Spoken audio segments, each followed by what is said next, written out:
ભૂપેન્દ્રભાઈ પટેલ સાહેબ, મુખ્યમંત્રી, ગુજરાત રાજ્ય સ્વર્ણિમ સંકુલિત સચિવાલય, ગાંધીનગર. ફાગવેલ તાલુકાને દરજ્જો આપવામાં આવતા ફાગવેલ તાલુકા મથક તરીકે જાહેર કરવા બાબત સવિનય વંદે માતરમ સાહેબને ભારતીય સેના પરિવાર ગુજરાત આણંદ જિલ્લા સમિતિ થકી આવેદનપત્ર આપી જણાવવામાં આવે છે કે હાલ માનનીય ગુજરાત સરકાર દ્વારા નવા તાલુકાઓની જાહેરાત કરવામાં આવે છે, જેમાં ફાગવેલને પણ એક તાલુકા તરીકે જાહેર કરેલ છે, જે આપનો ખૂબ જ આવકારદાયક નિર્ણય છે, જે બદલ આપનો ભારતીય સેના પરિવાર દ્વારા આભાર વ્યક્ત કરવામાં આવે છે. ફાગવેલને તાલુકા તરીકે જાહેર કરેલ છે, તો સાથોસાથ તાલુકાનું વડુ મથક તરીકે પણ ફાગવેલને જાહેર કરવામાં આવે તેવી જનસમૂહની લાગતી અને માંગણી છે. જો ફાગવેલને વડુ મથક તરીકે જાહેર કરવામાં આવશે તો સામાન્ય જનતાની ઘણા લાભ થશે. ફાગવેલ રોડ ઉપર જ આવેલ છે, જેની જાહેર જનતાને સરળતા રહેશે. સરકારી કચેરીઓના નિર્માણ માટે જમીન પણ વિશાળ પ્રમાણમાં ઉપલબ્ધ છે, સાથે આસપાસના ગ્રામજનોને પણ સરળતા રહેશે. બીજું કે ગુજરાતનું ગૌરવ કહેવાય તેવું સમગ્ર હિન્દુ સમાજ માટે પૂજ્ય એવા અમર બલિદાની ભાથીજી મહારાજનું તીર્થધામ પણ અહીં આવેલું છે. તો ફાગવેલને તાલુકાનું વડુ મથક જાહેર કરવામાં આવતા ફાગવેલનો વિકાસ થશે અને સામાન્ય જનતાની લાગણી અને માંગણીને ન્યાય મળશે. ઉપરોક્ત બાબતોને ધ્યાનમાં રાખીને આવેદનપત્ર આપવાની જરૂર પડેલ છે, જેથી અમારી માંગણી અને લાગણીને ન્યાય મળે. નહીં મળે તો ગાંધી ચિંધ્યા માર્ગે કાર્યવાહી કરવાની ફરજ પડશે. રિપોર્ટર વિજય પરમાર. મારું નામ જયપ્રકાશી ચાવડા છે.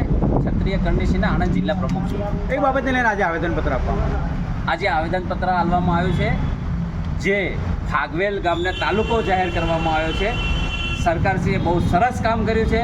તાલુકો જાહેર કરીને ચાવડા ક્ષત્રિય એકતા મંચ આણંદ જિલ્લા પ્રમુખ.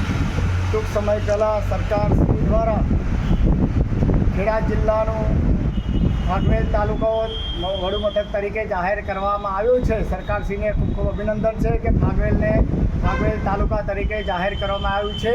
પણ અમારા તમામ હિન્દુ સંગઠન અને અમારી ક્ષત્રિય સમાજની લાગણી છે કે ફાગવેલમાં ભાથીજી મહારાજનું મંદિર આવેલું છે, જ્યાં લાખો કરોડોની સંખ્યામાં દિવાળી પર બહુ જબરજસ્ત મેળો ભરાય છે. અને ક્ષત્રિય સમાજની માગણી છે કે ફાગવેલને તમે તાલુકા તરીકે જાહેર કર્યું છે, તમને ખૂબ ખૂબ અભિનંદન છે. પણ સાથે સાથે અમારી માગણી છે કે એપી સેન્ટર તરીકે વડુ મથક તરીકે પણ ફાગવેલને જાહેર કરવામાં આવે એ સરકારશ્રીને અમારા તરફથી નમ્ર અપીલ છે. જય ભારત, જય ભાથીજી મહારાજ, જય રાજપીપળા. મારું નામ વિજયસિંહ ઝાલા, આણંદ જિલ્લા ભાથી સેના પ્રમુખ.